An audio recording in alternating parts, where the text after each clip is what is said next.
I'm Jelana Ray, and I'm here to connect with others and help them to realize that they are enough and already have everything they need to explore and create their most adventurous life. In this series, we're talking about what to say when you talk to yourself, and it's by a book of the same title by Dr. Shad Helmstetter. And in the last video, we spoke of what it's caused. So everybody understands that we are essentially programmed from birth, and we internalize these programs, many of which are negative. How many times is a kid told no, or you can't do that? It's a lot. How many times is a child told, yeah, you can do anything you want to do, and encouraged to explore new things and to be what they want to be and to dream? Not very many times. Maybe a few if you're lucky, but certainly not enough to balance out all the no's and shouldn'ts and mustn'ts. That we can reprogram our brains the strongest and the fastest through repetition, just like they got programmed in the first place. We hear no, and we hear you can't do that, and that's not a reality, and you're too short to play basketball or whatever, so many times that we begin to internalize it and our brains get programmed. But we can change that, and we can reprogram our brains through repetition. Everybody wants to change some aspect of their life, whether it is lose weight, make more money, have better relationships, a better career, whatever it is that you want to upgrade in your life, and you feel like it's your own mindset that is holding you back, then you can speed up this process through self-talk. And it's kind of like affirmations, but it's a little bit different. Affirmations is more on the spiritual side, and this self-talk is a repetitive tool to reprogram your brain for positive action. Have you ever been to a function where you attend a rousing motivational talk, like a Tony Robbins event, or anybody where it's super motivational, everybody is upbeat and ready to just take on the world, and you go home motivated and you're going to hit the ground running, but then somehow that motivation dies out? The book you bought or the podcast you listened to or the event you went to somehow gets put on a shelf and gets forgotten. That motivation dies down because it's external, it's not intrinsic. We get all inspired to change and then stop. What makes us stop? It's that programming. It's that inner voice. There's something that's working against us, and it's a vital missing piece. Your success or failure in anything, large or small, is going to depend largely upon your programming, what you tell yourself, what you accept from others, and what you say when you talk to yourself. We want to create success with some of the rules of success that we read about. There's thousands of books out there containing the rules of success, like self-discipline and time management and all of these things. But why isn't it working?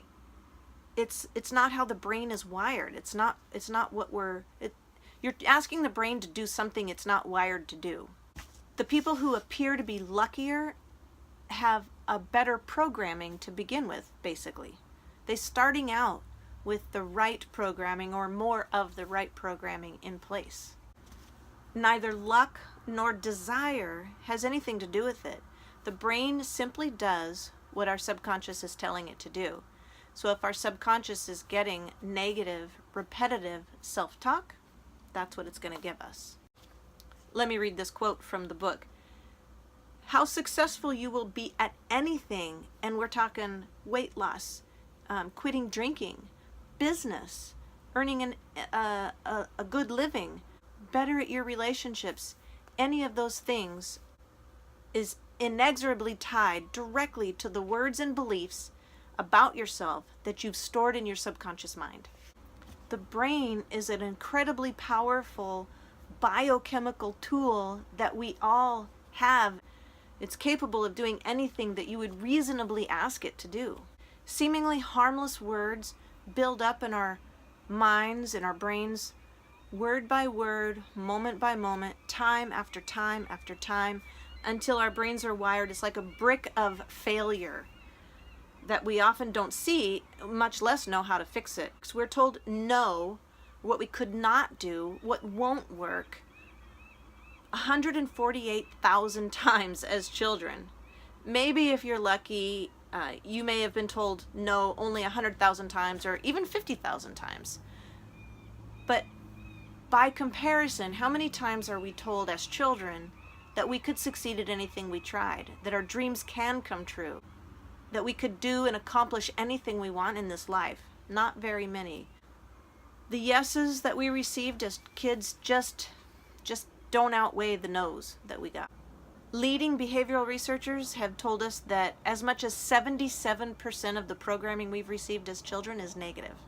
And not only that, but everything and everyone around us in our environment, they've been programming us, not intentionally, but our environment programs us all along the way.